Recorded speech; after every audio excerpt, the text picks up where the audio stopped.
Our story begins more than 60 years ago inside an abandoned chicken coop, where our founder discovered a retired teacher living, no home, no health care. So she said no to this injustice and yes to transforming lives. It's this drive, this compassion, that inspired AARP. Today, we empower people to choose how they live as they age. As a wise friend and fierce defender, we advocate for better health, financial security, and stronger communities. AARP, join us in making a difference. Welcome back to Stay Strong, Stay Sharp, Functional Strategies for Thriving in Midlife and Beyond. If this is your first time joining us, welcome.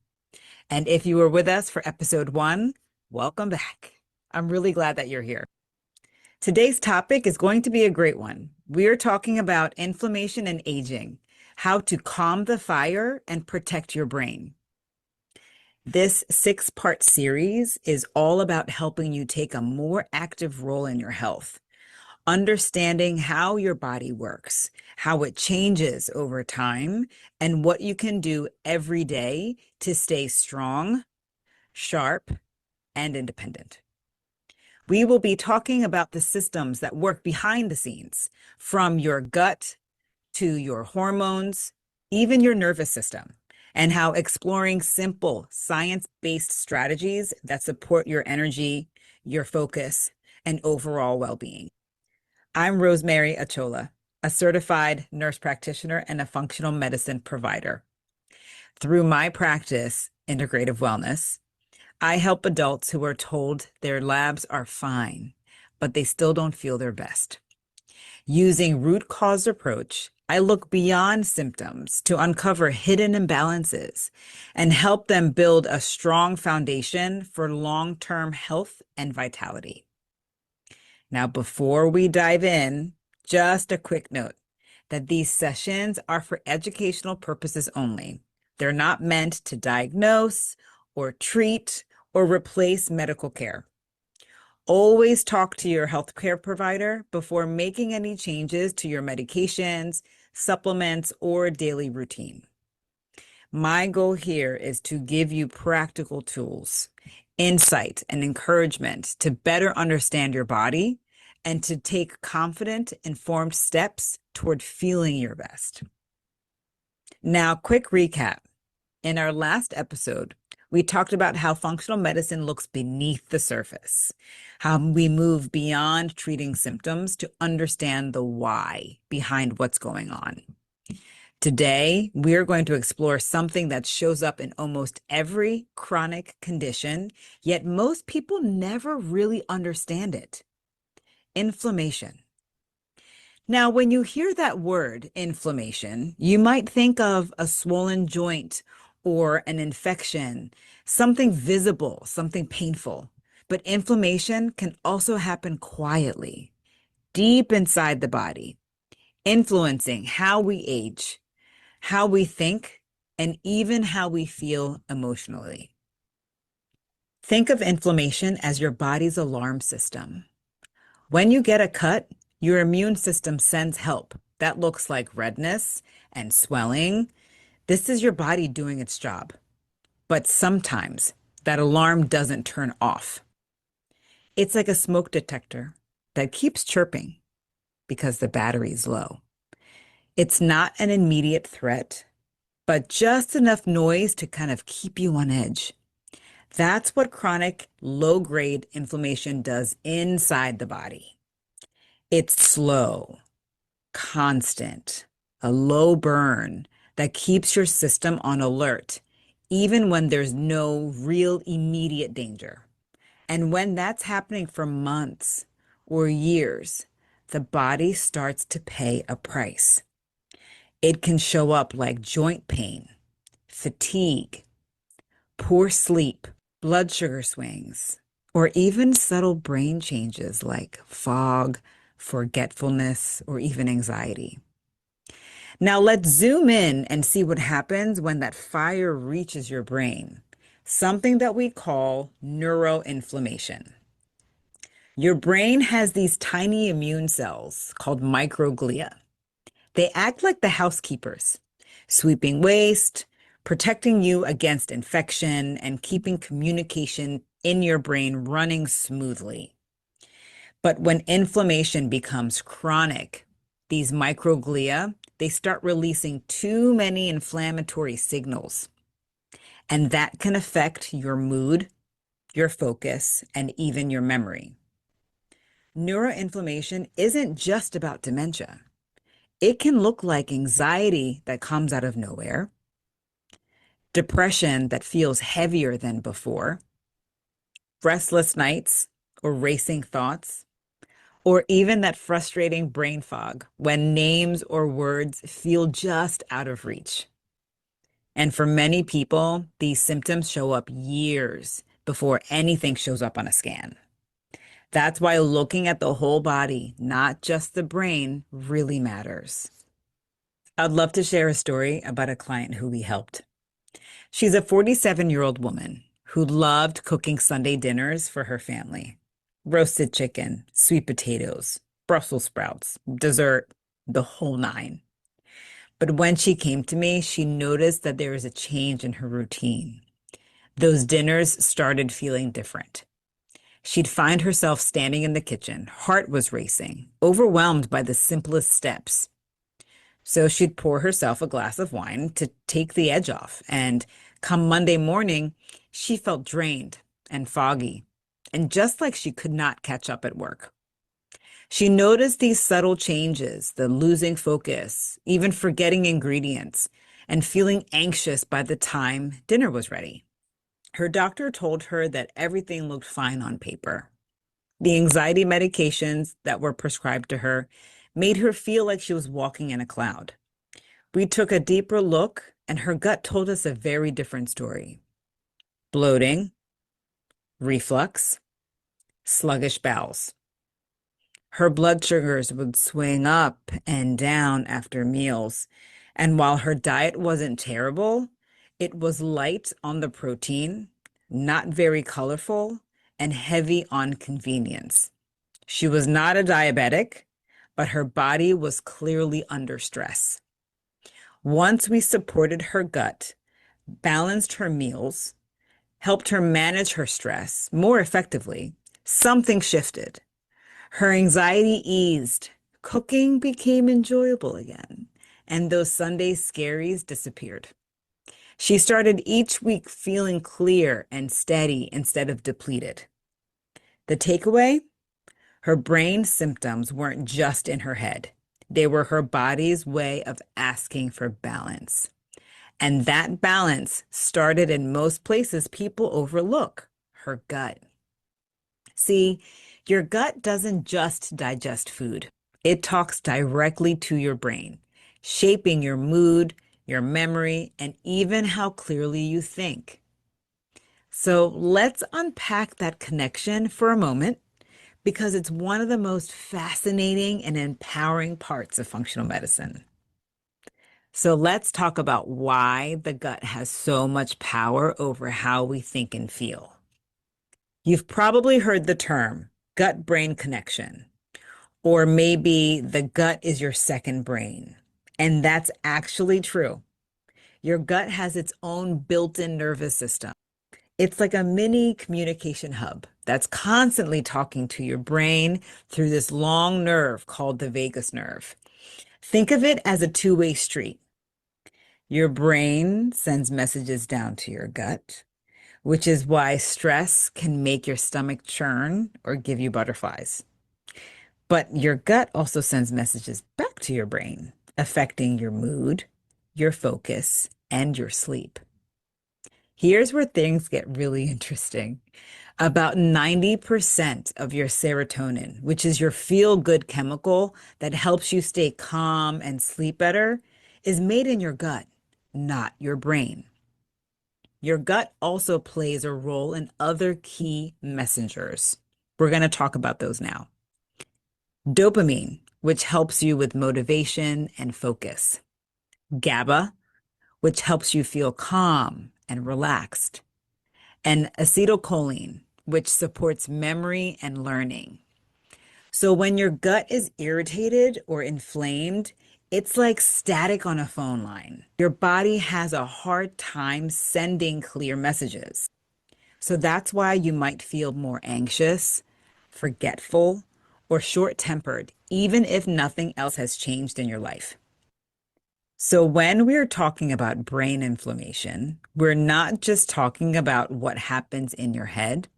We're also talking about what's happening in your gut, your immune system, and the everyday habits that either fan the flames or calm them down. Here's the good news. You have a lot more control than you think. The key to calming inflammation isn't about doing everything perfectly. It's about stacking those small wins. Here are a few places that you can start this week. You want to eat the rainbow. Every color in your fruit, your veggies, brings a different antioxidant that helps fight inflammation. Aim for at least 3 colors on your plate each meal.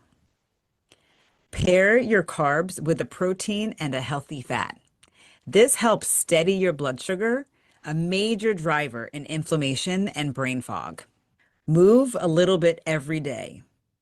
Even 10 minutes of walking after meals can lower inflammation and improve blood flow to your brain. Prioritize sleep. Think of sleep as your body's overnight cleaning crew. Without it, inflammation lingers longer. You also want to support your gut. Simple steps like adding fiber, staying hydrated, or trying fermented foods, if tolerated, help nurture the good bacteria and protect your brain. Now remember, the goal isn't to live without inflammation. It's about keeping it in balance so your body's alarm system knows when to turn off. So the next time you feel that foggy mind, anxious heart, or stiff joints, remember it might be your body's way of saying, hey, something is off. And often the path to a clearer mind starts right in your gut. Next episode, we'll go straight to the source. You guessed it, the gut. It's where your immune system lives, where inflammation begins, and where healing often starts. And before we wrap up, a quick thank you to those who have completed the survey for the first episode. Your feedback truly helps shape what comes next. Now you'll receive another short survey in your email for today's session, and the link is also in the chat. And now I want to leave you with a reflection. Where do you notice signs of inflammation showing up for you? In your energy, your focus, or your mood?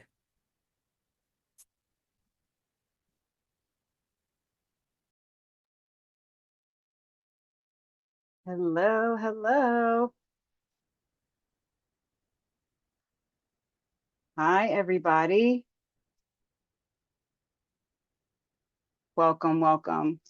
Okay, you're live. Hi, welcome in, welcome in. Thank you for joining us tonight, spending a little snippet of your Thursday with us. For those of you who are popping in during the video and came in a little bit late, you had some questions about where the link is going to live for the replay. It's going to live in a few places. AARP's website, JEG's website, also the YouTube, and I'll be uploading these as well to my website and YouTube. So you'll be able to watch what you had missed. And I want to thank you again for being here.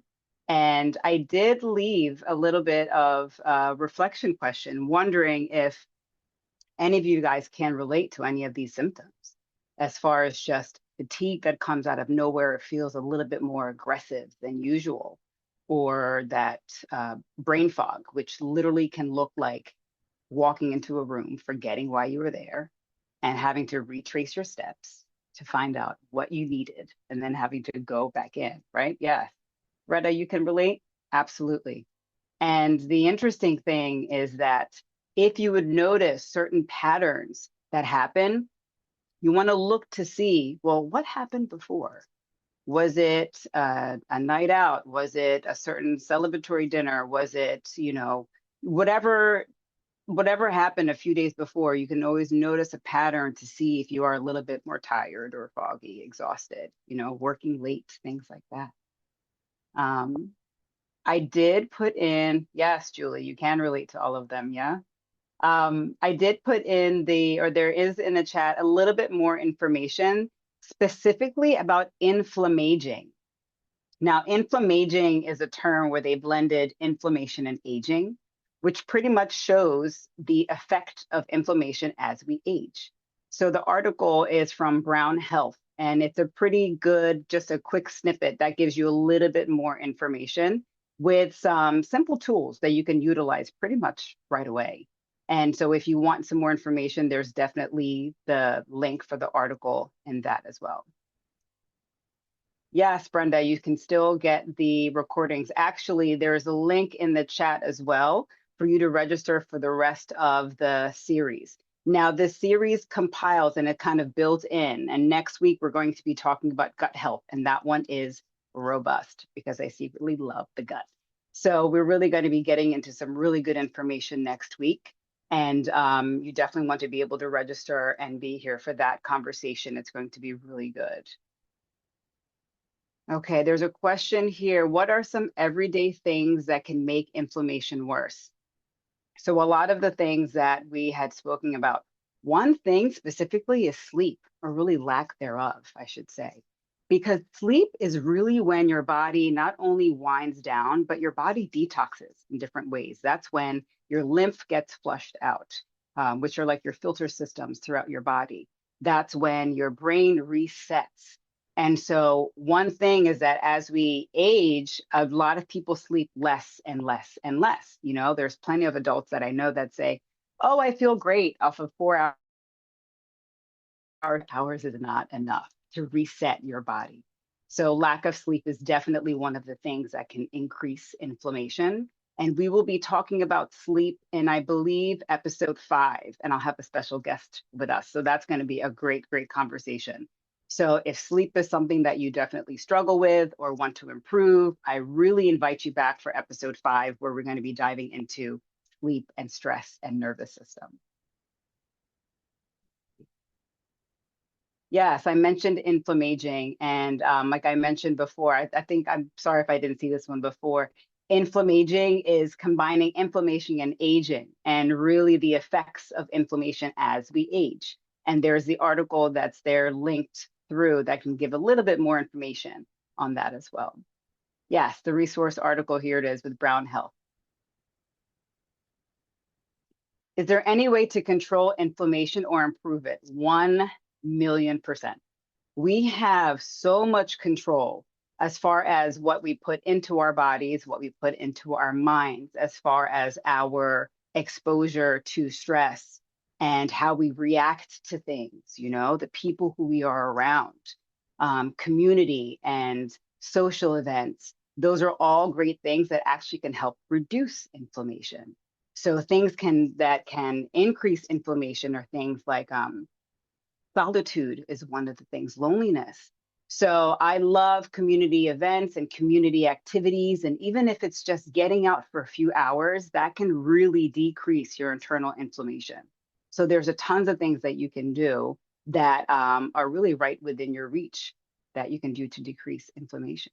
And moving, 10 minutes after eating can help, because one of the big drivers are irregularities in blood sugar. So if you don't have very good glucose control or blood sugar control, and that could be because of past medical history or just what you're feeding your body, when you have those big swings, those swings are what drive that inflammation.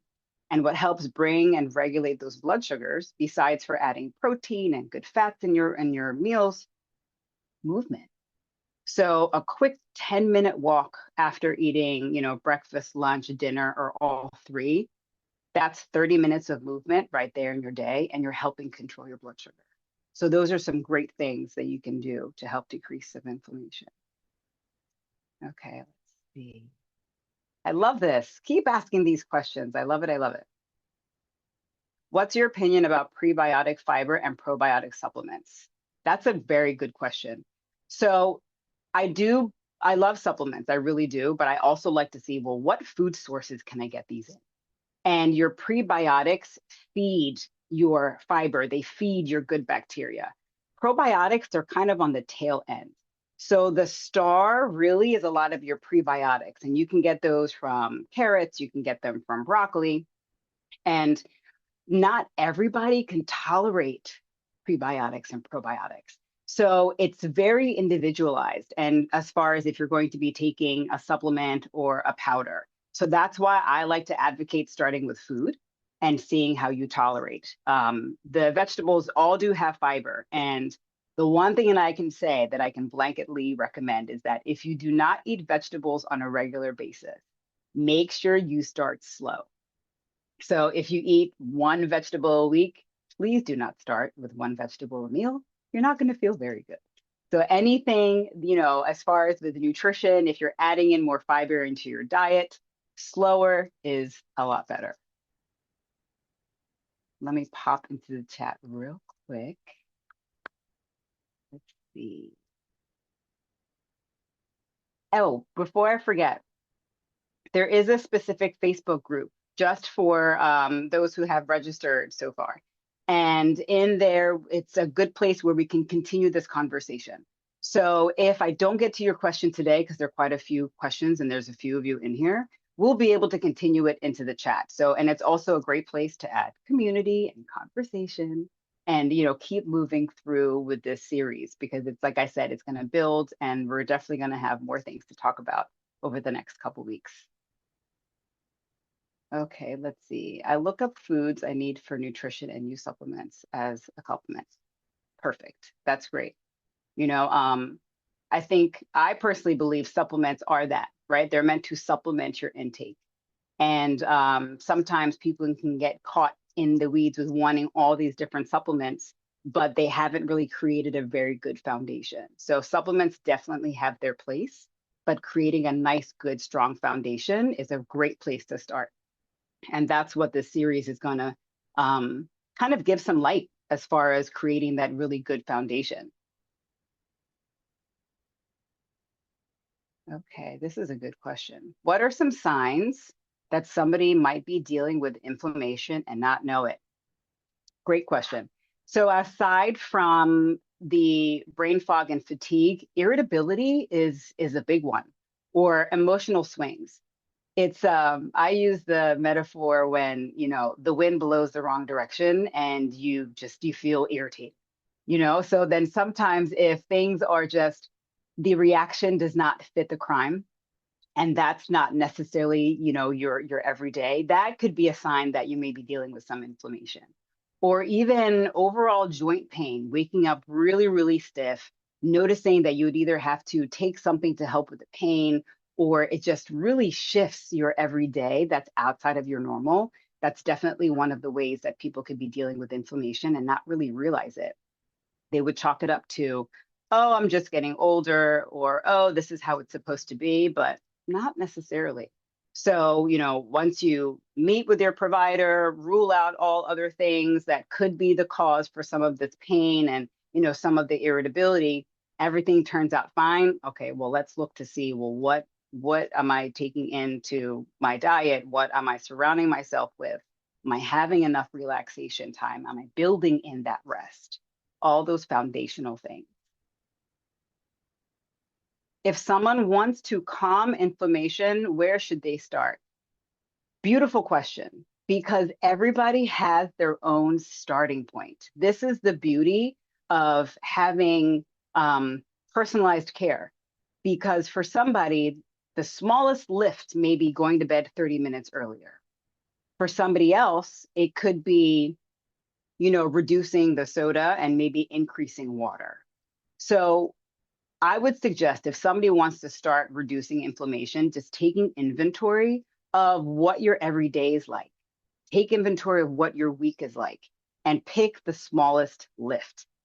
Because if somebody wants to add movement into their everyday, but they're in a season where work is crazy and they don't have 15 minutes, putting that goal of taking or doing 45 minutes of working out a day, that's a very difficult lift. And we want to set you up to win. So the first thing that I would say is that if you're looking to reduce inflammation, take good inventory of what your everyday is and see what would be the easiest lift for you to do. because that's how we stack those habits, by grabbing one, doing great, and then bringing in the next one. So thank you for that question. That was excellent. All right, let's see. That's it. We have a few more minutes. Oh, this is a good place for me to mention there is a survey link. If you filled out the survey for the first episode, thank you, thank you, thank you. I love that. And if you could fill out this next one also, because the survey is really, this is what keeps these programs going. And I would really love your feedback. So if you did get any value from anything that has been shared this evening, I would really love the participation in the survey. It's short, it's quick, and that would be great. Thank you. What effect does alcohol have on inflammation?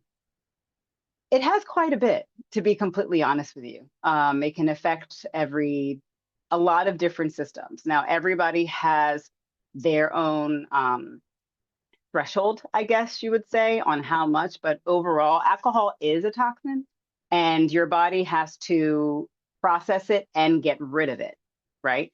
So depending on how your overall body system is functioning, if you're able to process it but have trouble getting rid of it, then that adds an extra layer of an inflammatory process.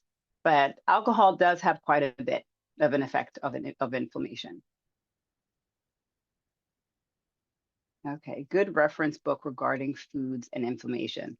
This is actually a very good question to bring into the chat. There's a great book that I read a few months ago called Good Energy. That book is phenomenal. I would definitely recommend that one. There's another one. I'm more of a visual, so I can picture the book cover, but I can't think of the name.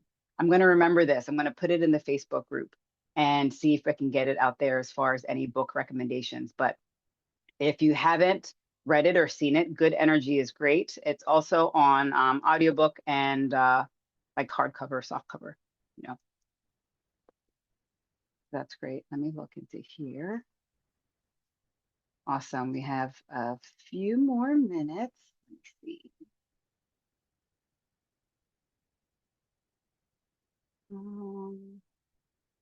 Look at these ones. Awesome. You guys have been so great. These are just excellent questions. I'm toggling between a few different chats here, so I appreciate the, let's see, are there any good diets to combat inflammation? Yes, there are. And I wouldn't necessarily say a diet per se. Like, I'm not going to tell you, okay, you should do this specific diet, you should do this specific diet. It has to do with reducing things in your body that are going to cause this inflammation. So a great way to start would be literally whole foods. Your body knows what to do with a carrot. It knows what to do with a cucumber. It knows what to do with whole foods that have either, walked the earth or grown from the earth. When you add in ultra processed or processed foods, that's when the chemicals start interfering with how your body processes the food. So if somebody is going to want to reduce the inflammation, you would start by adding in a lot of foods that have antioxidants, like eating from the rainbow. I had mentioned adding 3 colors from fruits and vegetables on your plate, which can seem like a lot. But if you have, a side of vegetables and add in, tomatoes and cucumbers and cabbage, like right there, those are 3 different colors that you can add in. So that's where I would say to start. Now, this is also very blanketed because this whole series, it's not meant to, diagnose or treat or give any sort of medical advice. So with that being said, if you were to start a whole foods program, make sure that you don't have anything in your medical history that could interfere with that. So then that's why I always recommend speaking to your provider, because everybody's individual and everybody reacts to different things differently. But that's a very good question. Very good question. And with that being said, if you guys want to continue this conversation, join me in the chat. I really hope to see you next week. Make sure you register next Tuesday. We're going to be talking about gut health. I'm really excited. Thank you, everybody.